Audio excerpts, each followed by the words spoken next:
ഇന്നത്തേത് നിങ്ങൾ തംബ്നെയിലിൽ കണ്ടതുപോലെ ഞങ്ങൾ റീസെൻ്റ്ലി കൊല്ലൂർ മൂകാംബിക ടെമ്പിളിൽ പോയപ്പോൾ എടുത്ത ഒരു ചെറിയ വ്ലോഗാണ് കേട്ടോ. ഞങ്ങൾ കണ്ണൂരിൽ നിന്നാണ് വരുന്നത്. സോ അതുകൊണ്ട് തന്നെ 3 മണിക്ക് ഇറങ്ങിയ ഞങ്ങൾ ഇവിടെ എത്തുമ്പോഴേക്കും ഏകദേശം 9:15 9:30 ആയിട്ടുണ്ടായിരുന്നു കേട്ടോ. യൂഷ്വലി ഇവിടെ രാത്രി 9 മണിയാകുമ്പം നട അടക്കാറുണ്ട്. സോ അതുകൊണ്ട് തന്നെ ഉള്ളിൽ കയറാൻ പറ്റുമെന്ന പ്രതീക്ഷയൊന്നും ഇല്ലാതെയായിരുന്നു കേട്ടോ ഞങ്ങൾ പോയിട്ടുണ്ടായിരുന്നത്. പക്ഷേ എന്തോ ഭാഗ്യവശാല് ഞങ്ങൾ പോയ ദിവസം രഥോത്സവത്തോടനുബന്ധിച്ച് ചില ആഘോഷങ്ങളൊക്കെ നടക്കുന്നത് കൊണ്ട് തന്നെ 10:30 അന്ന് നട അടച്ചിട്ടുണ്ടായിരുന്നത്. ഞങ്ങളുടെ ഹോട്ടൽ ഓണർ ഞങ്ങളുടെ അടുത്ത് ഇങ്ങോട്ട് പറഞ്ഞപ്പോഴാണ് കേട്ടോ ഞങ്ങൾ ഈ ഒരു വിവരം അറിയുന്നത്. സോ അതുകൊണ്ട് തന്നെ ഞങ്ങൾ റൂമിലേക്ക് കയറാതെ നേരെ പോയത് അമ്പലത്തിലേക്കായിരുന്നു.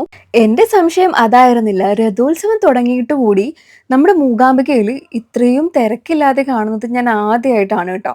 ഞാൻ ഇതിനു മുൻപ് 3 തവണ വന്നിട്ടുണ്ടെങ്കിലും ഇന്നേ വരെ ഇങ്ങനെ ഇത്രയും തിരക്കില്ലാതെ അമ്പലം ഞാൻ കണ്ടിട്ടേ ഇല്ല. അങ്ങനെ ഞങ്ങൾ അമ്പലത്തിന്റെ ഉള്ളിൽ കയറി പ്രാർത്ഥിച്ചു, പുറത്തിറങ്ങി. ആ സമയത്തായിരുന്നു ഇങ്ങനെ ഒരു ഘോഷയാത്ര വരുന്നത് കണ്ടത്. രഥോത്സവത്തിന് മുന്നോടിയായി നടക്കുന്ന മയൂരാരോഹണ ഉത്സവമാണ് കേട്ടോ ഇത്. അതായത് നമ്മുടെ ദേവി മൂകാംബികയെ മയിൽ വാഹനത്തില് എഴുന്നള്ളിപ്പ് നടത്തുന്നതിനെയാണ് ഇങ്ങനെ പറയുന്നത്.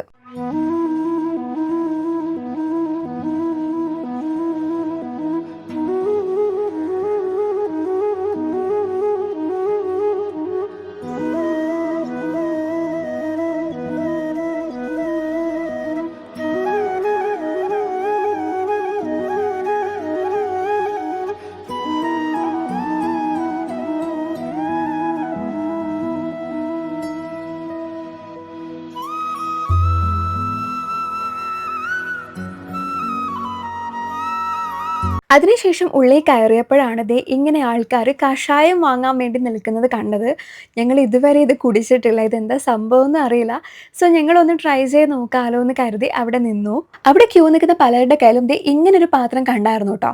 സോ അതുകൊണ്ട് ഞങ്ങളും ഒന്ന് വാങ്ങി വെച്ചു. സോ ഇതിന് 100 രൂപയാണ് കേട്ടോ ഞങ്ങൾക്ക് റേറ്റ് വന്നത്. സാധാരണ 9 മണിക്കാണ് അത്രേ കഷായം കൊടുക്കാറ്. പക്ഷെ ഞങ്ങൾ പോയ ദിവസം ഞാൻ പറഞ്ഞതുപോലെ ചില ആഘോഷങ്ങൾ നടക്കുന്നത് കൊണ്ടാണ് ഡിലേ ആയത് കേട്ടോ. കഷായം എനിക്ക് ചുക്ക് കാപ്പീൻ്റെ ഒരു ടേസ്റ്റാണ് കേട്ടോ ഫീൽ ചെയ്തത്. അതുതന്നെയാണോ സാധനം എന്ന് എനിക്ക് അറിയത്തില്ല, ആ ഒരു സിമിലർ ടേസ്റ്റാണ് ഞങ്ങൾക്ക് തോന്നിയത്. അങ്ങനെ എല്ലാം കഴിഞ്ഞ് ഞങ്ങൾ പുറത്തിറങ്ങി. ഇനി വേണം നമുക്ക് ഫുഡ് കഴിക്കാൻ. ഇനി ഏതായാലും ഫുഡും കൂടെ കഴിച്ച് റൂമിലേക്ക് പോകാലോ എന്ന് കരുതി ഞങ്ങൾ നേരെ അമ്പലത്തിന്റെ പുറത്തേക്ക് നടന്നു. അപ്പോഴേക്കും സമയം 10:45 ആവാറായിട്ടുണ്ടായിരുന്നു. ഈ സമയത്തും ഹോട്ടൽസ് ഒക്കെ ഓപ്പൺ ആയിരുന്നു കേട്ടോ. ഞങ്ങളതേ നേരെ മുന്നിൽ കാണുന്ന ഈ സാന്നിധ്യം എന്നുള്ള ഹോട്ടലിലായിരുന്നു കയറിയിട്ടുണ്ടായിരുന്നത്. അവിടെ പോയി അവിടെ ഇരുന്നതിന് ശേഷമാണ് കേട്ടോ അവർ പറയുന്നത് ഇപ്പോൾ ഡൈനിങ് ഇല്ല, പാർസൽ മാത്രമേ ഉള്ളൂ എന്ന്. കാരണം ഓൾറെഡി നല്ല ലേറ്റ് ആയല്ലോ. സോ അതുകൊണ്ട് ഞങ്ങൾ നേരെ പാർസൽ വാങ്ങിയിട്ട് റൂമിൽ പോയിട്ടായിരുന്നു ഫുഡ് കഴിച്ചിട്ടുണ്ടായിരുന്നത്. അങ്ങനെ ഞങ്ങൾ റൂമിലെത്തി. വളരെ കുറച്ചു നേരം മാത്രം ഉറങ്ങേണ്ടത് കൊണ്ട് തന്നെ ഞങ്ങൾ ബഡ്ജറ്റ് ഫ്രണ്ട്ലി ആയിട്ടുള്ള റൂമായിരുന്നു ചൂസ് ചെയ്തിട്ടുണ്ടായിരുന്നത്. സോ ഇതാവുമ്പോൾ നമ്മുടെ അമ്പലത്തിൻ്റെ നേരെ മുന്നിലാണ് വരുന്നത്. സോ അതുകൊണ്ട് തന്നെ നമുക്ക് പെട്ടെന്ന് വേഗം അമ്പലത്തിലേക്കൊക്കെ പോകാൻ പറ്റും. സോ അതുകൊണ്ടും കൂടിയാണ് ഞങ്ങൾ ഈ ഒരു റൂം ചൂസ് ചെയ്തിട്ടുണ്ടായിരുന്നത്. ഇനി റൂമിനെ പറ്റി പറയാനാണെങ്കിൽ അത്യാവശ്യം നീറ്റ് ആൻഡ് ക്ലീൻ ആയിരുന്നു. സോ ഇതാണ് ഇവിടുത്തെ ബാത്റൂം വരുന്നത്. ഇതും നല്ല ക്ലീൻ ആയിരുന്നു കേട്ടോ. അങ്ങനെ നെക്സ്റ്റ് ഡേ രാവിലെ 5:30 ആയപ്പോഴേക്കും ഞങ്ങൾ റെഡിയായി നേരെ അമ്പലത്തിലേക്ക് പോയിട്ടുണ്ടായിരുന്നു. ഇതാണ് ഞങ്ങൾക്ക് പോകാനുള്ള വഴി. സോ ഈ ഒരു ബ്രിഡ്ജ് ജസ്റ്റ് ഒന്ന് മുറിച്ച് കടന്നാൽ മതി കേട്ടോ ഞങ്ങളുടെ റൂമിലേക്ക്. അത്രയും ക്ലോസ് ആണ്, വണ്ടി എടുക്കേണ്ട ആവശ്യവും അധികം നടക്കേണ്ട ആവശ്യം പോലും ഇല്ല. അങ്ങനെ ഞങ്ങൾ നേരെ അമ്പലത്തിൽ കയറി പ്രാർത്ഥിച്ചു. 1/2 മണിക്കൂർ പോലും വേണ്ടി വന്നില്ല കേട്ടോ. അപ്പോഴേക്കും ഞങ്ങൾ പ്രാർത്ഥിച്ച് പുറത്തിറങ്ങിയിട്ടുണ്ടായിരുന്നു. കാരണം അത്രയും തിരക്കേ ഇല്ല, സത്യം പറഞ്ഞാൽ അത്രയും ഒരു വാക്കൻ്റ് ആയിരുന്നു അവിടെ ഫുള്ള്.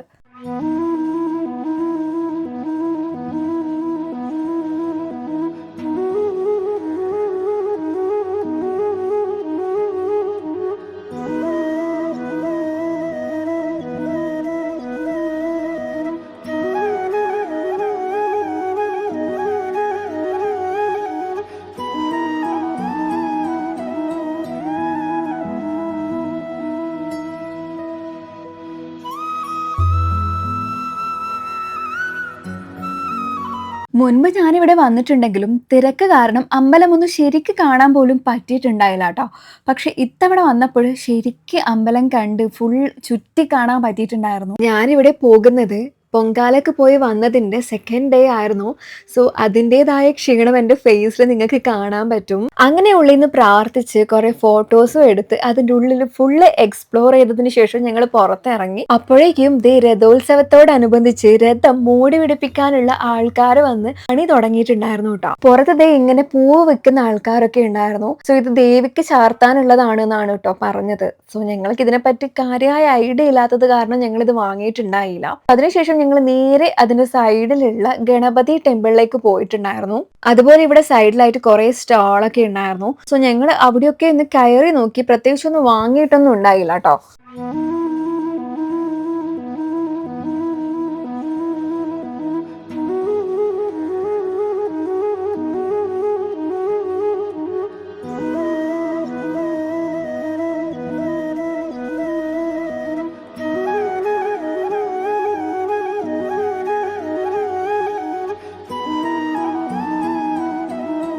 അങ്ങനെ ഞങ്ങൾ അവിടുന്ന് നേരെ ഫുഡ് കഴിക്കാൻ കയറി. ഫുഡ് ഞങ്ങൾ രാത്രി കഴിച്ച അതേ സ്ഥലത്തു നിന്നാണ് കേട്ടോ കഴിച്ചത്.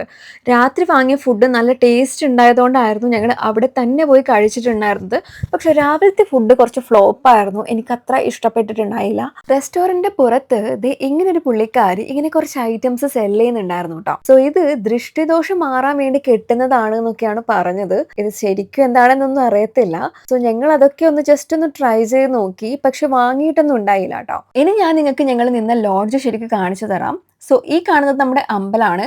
സോ അമ്പലത്തിന് നേരെ മുന്നിൽ ദേ ഏറ്റവും റൈറ്റ് കോർണറിൽ കാണുന്ന ആ ഒരു ബിൽഡിംഗ് കണ്ടോ, നാഗശ്രീ, ആ ലോഡ്ജിലായിരുന്നു കേട്ടോ ഞങ്ങൾ നിന്നിട്ടുണ്ടായിരുന്നത്. സോ ഇതാണ് ഞങ്ങൾക്ക് പോകാനുള്ള വഴി. ഇവിടുന്ന് ജസ്റ്റ് പോയാലും ഞങ്ങളുടെ ലോഡ്ജ് എത്തിട്ടോ. അങ്ങനെ ഞങ്ങൾ നേരെ റൂമിൽ പോയി ബാഗും എടുത്ത് റൂമും വെക്കേറ്റ് ചെയ്ത് അവിടെ നിന്ന് ഇറങ്ങി കേട്ടോ. അപ്പൊ അത്രയ്ക്കുള്ള നമ്മുടെ ഇന്നത്തെ വീഡിയോ എല്ലാവർക്കും ഇഷ്ടമായിട്ടുണ്ടാകുമെന്ന് കരുതുന്നു. ഇഷ്ടമായിട്ടുണ്ടെങ്കിൽ ലൈക്ക് ചെയ്യുക, സബ്സ്ക്രൈബ് ചെയ്യുക. അപ്പൊ നെക്സ്റ്റ് കാണുന്നവരേക്കും ബൈ.